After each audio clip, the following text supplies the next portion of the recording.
여러분, 항상 기뻐하는 것이 우리를 향하신 하나님의 뜻입니다. 이처럼 하나님의 뜻, 우리를 향하신 하나님의 뜻은 이처럼 참으로 명확한 것입니다. 여러분, 정말 하나님의 뜻처럼 항상 기뻐하고 계십니까? 대답에 자신이 없으시죠? 기뻐하라라는 말 앞에 또 항상, 언제나, 늘, always라는 말이 붙어서 그 말에 대답하기가 참 쉽지가 않습니다. 여러분, 보통 언제 기쁘십니까? 맛있는 음식을 먹었을 때, 또 맛있는 음식을 많이 먹었을 때, 또 매일 먹었을 때. 제 얘기만 하는 것 같죠? 여러분은 언제 기쁘세요? 여러분은 언제 기쁘십니까? 설교가 일찍 마치면 기쁘시죠? 네. 들어드릴 수 있도록 열심히 노력하겠습니다. 저마다 기뻐하는 데에는 이유가 다릅니다. 그런데 한 가지 공통점이 있지요. 이유는 다르지만 기뻐하는 데에는 이유가 있다는 그 사실은 서로 공통점이지 않습니까? 누구나 기뻐하기 위해서는 기뻐할 만한 이유가 있다는 데에서는 저마다 다 서로마다 공통점이 있는 것입니다. 그런 의미에서 이 기쁨이라는 감정은요, 다분히 조건적인 감정입니다. 기뻐하기 위해서는 기뻐해야 할 이유가 있어야 된다는 것이죠. 그런데 오늘 하나님께서 우리에게 뭐라고 말씀하셨습니까? 기뻐하라라고 명령하셨습니다. 기뻐하라라고 명령하셨죠. 여러분, 이것이 무슨 의미가 있을까요? 어떠한 의미가 있을까요? 기쁨은 기뻐할 만한 이유가 있어야 하는 것인데 하나님께서는 우리에게 기뻐하라라고 명령하고 계신다는 것입니다. 첫 번째, 기뻐할 만한 이유가 이미 우리 안에 있다라는 것을 의미하는 말입니다. 여러분, 부활절을 시작하면서 또한 기쁨의 50일을 시작하면서 문화부가 한 가지 표어를 내걸고 있습니다. 여러분 보셨습니까? 뭐였죠? 당신이 기쁨입니다 라는 표어를 내걸고 있습니다. 여러분, 옆 사람과 함께 이 시간 인사했으면 좋겠습니다. 당신이 기쁨입니다. 인사합시다.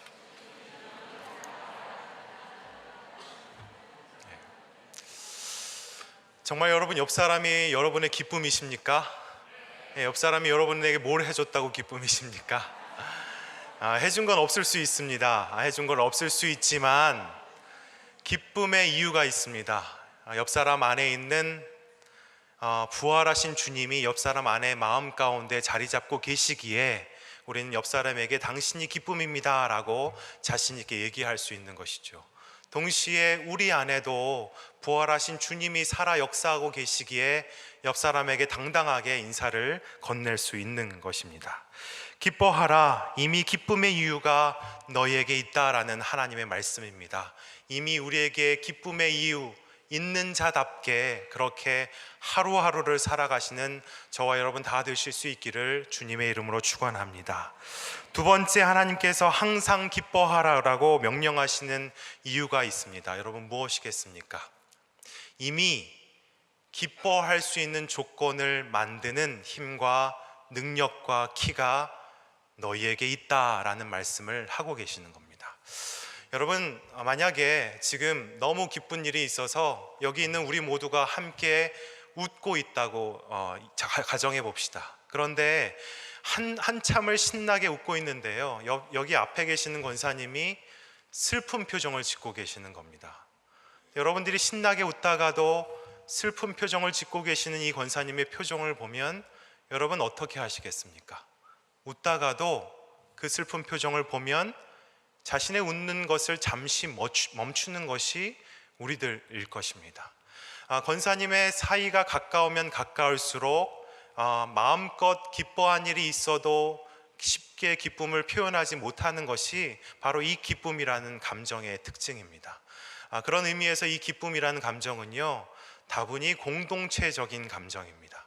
함께 웃을 만한 이유가 있어야, 모두가 함께 마음껏 웃을 수 있어야 이 기쁨을 표현할 수 있는 감정이 바로 기쁨이라는 감정인 것이죠. 그러면 여러분, 이처럼 기쁨은 공동체적인 감정이라면 우리가 항상 기뻐하기 위해서 가장 먼저 해야 할 것이 무엇이겠습니까? 먼저 지체, 슬퍼하는 지체가 있다면 그에게 다가가는 것이 먼저입니다. 괴로워하는 지체가 있다면 살펴서 그에게 먼저 다가가는 것이 우선입니다. 고통받는 지체가 있다면 내가 기쁨을 표현하기 이전에 그 지체에게 먼저 다가가 그 슬픔과 함께 슬퍼하고 함께 고통을 나누고 함께 아파하는 것이 우선이지 않겠습니까? 그렇게 기뻐할 수 있는 조건을 항상 만들어내는 사람들이 되는 것, 그렇게 항상 기뻐할 수 있는 공동체가 되는 것이 우리를 향한 하나님의 뜻이다, 우리를 향한 하나님의 계획이다, 꿈이다, 이 말씀을 오늘 우리에게 해주고 계시는 것입니다. 특별히 오늘은 부활절입니다. 그리스도인들은요, 여러분, 매 주일을 작은 부활절로 지키는 사람들입니다. 그렇다면 오늘은요, 부활의 날들 중에 부활의 날인 것입니다. 다시 말하면 기뻐할 날들 중에 가장 기뻐해야 할 날이 바로 오늘인 것입니다. 다시 말하면 그 어떤 날들보다 기뻐할 수 있는 조건을 가장 잘 만들어내야 할 날이 바로 오늘인 것입니다. 여기 칸타타를 준비한 베델 찬양들은요, 매일 아침 작은 부활절 날 가장 먼저 아침을 깨우며 하나님을 찬양했던 찬양대입니다.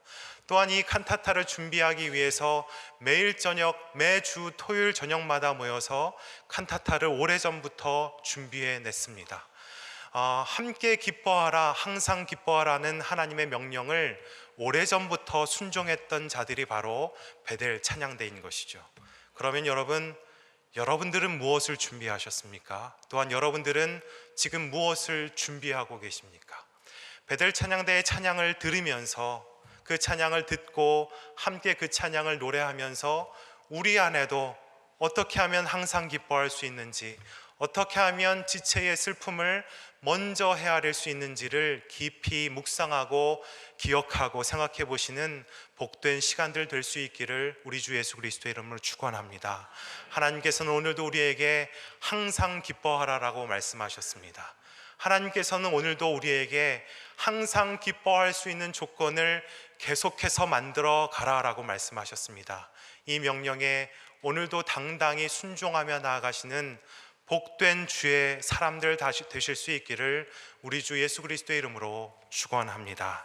항상 기뻐하라, 이것이 그리스도 예수 안에서 너희를 향하신 하나님의 뜻이니라. 아멘.